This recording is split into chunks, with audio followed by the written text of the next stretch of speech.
Praise the Lord. I'm Veronica and I'm here to share my testimony with regard to my studies. When I had just gotten my 10th grade board exam results, and this was a miracle in itself because at home, before I got my results, we had calculated the maximum marks that I could score, factoring in miracles and everything. And that was a 9.3 CGPA out of 10.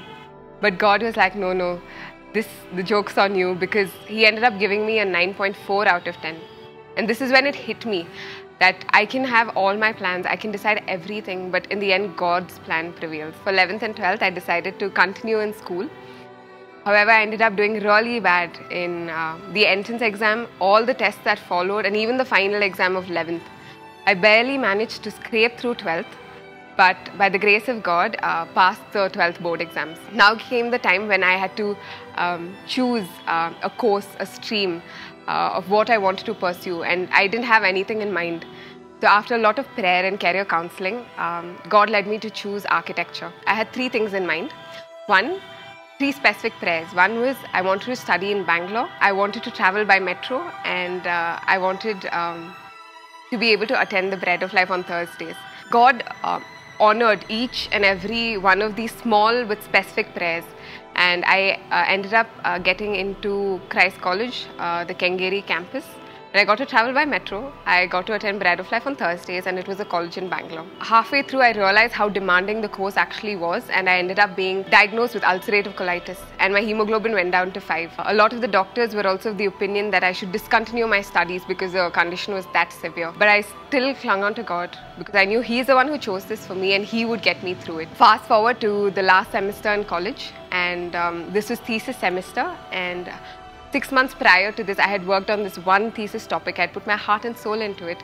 And on the very first day of presentation, this topic was thrashed. And funnily enough, a topic that I chose that morning on the way to college was chosen.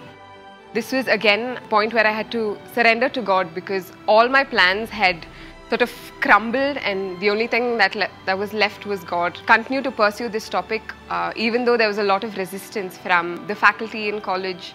And during the course of my semester, I came across a case study on the salt mines of Poland. They were conducting a conference whose theme aligned with that of my paper.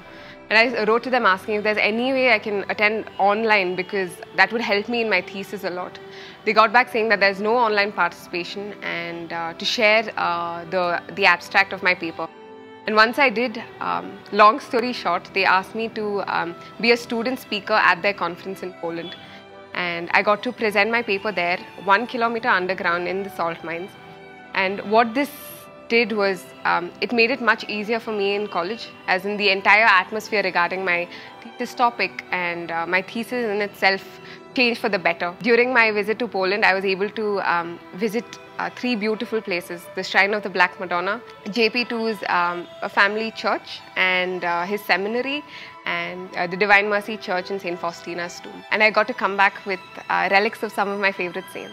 This was the experience of a lifetime, but more importantly, I traveled completely on my own, something I've not done in India as well. And I had no one else to lean on except God. And through it all, each step of the way He was there. And He guided me and He led me to the final point of my 5-year architecture course, which was my graduation, where not only did I graduate with a bachelor's degree in architecture, but also with topping the university in architecture. This was not something I had ever planned or wished for or even foresaw, but God had it all in mind, and this is truly to show that I am not capable of this on my own at all. And it was all Him. Following this, it came to a point where I had to either choose between work or masters, and I was very, very focused on pursuing my masters. I had decided which country, which college, which course, but God, through multiple confirmations and finally through counseling, told me that it's not time yet. I struggled with this for a bit, wrestled with God, and finally came around. It's when I truly surrendered. God, Your will, not mine. One thing that He showed me through this entire process was that I was very afraid. I was terribly afraid of working at an architecture firm based on my internship experience. So I brought it up to God, and He miraculously, within the span of a week, miraculously uprooted this entire fear. I got to work with a beautiful architecture company, and he showed me that working at a firm that he chooses is going to be a beautiful experience. When it came to choosing which firm, I had three specific prayers in mind. One was to be able to attend daily mass, to be able to make it to the bread of life, and a workplace in Bangalore. I've been working at an architecture firm very close to St. Patrick's Church in Bangalore. I get to attend daily mass, and I get to make it to the bread of life. So through it all, I could not be more grateful for God, for all His blessings, for being faithful even when I've been unfaithful, for giving me the grace to just cling on to Him when nothing else works. And something that I've learned through this entire journey of just my studies is that I can make all the plans that I want and have it all figured out, but in the end His plan prevails, and it can't get better than His timing, His plan, His ways. And yeah, praise Jesus.